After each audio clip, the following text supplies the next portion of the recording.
Well, apparently my voice is just not recorded in here, but if I'm not mistaken, I was saying I'm heading to the gym because it was my last day here and there's not much thing to do.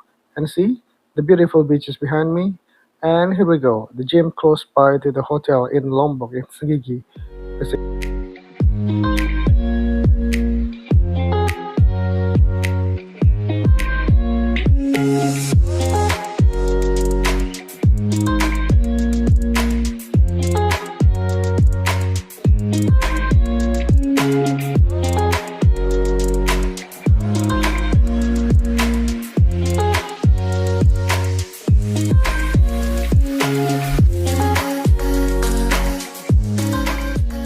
So finish the gym at Senggigi, I'm heading back to the hotel on foot and I'm going to meet my friend there and then we're going to have lunch somewhere at the beach for the last day.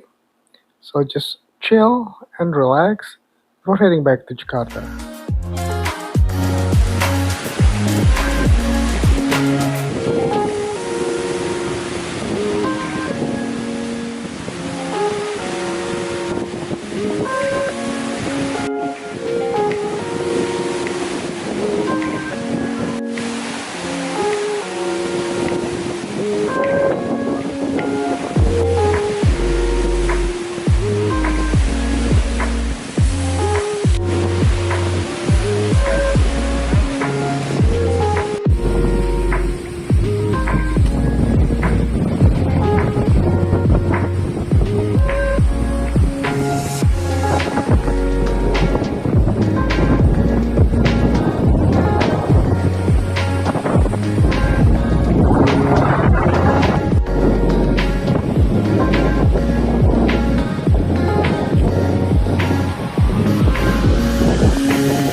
And now it's time to get inside the plane and fly back to Jakarta. It was such a nice and perfect and awesome time and experience back in Lombok, and we need to back to reality.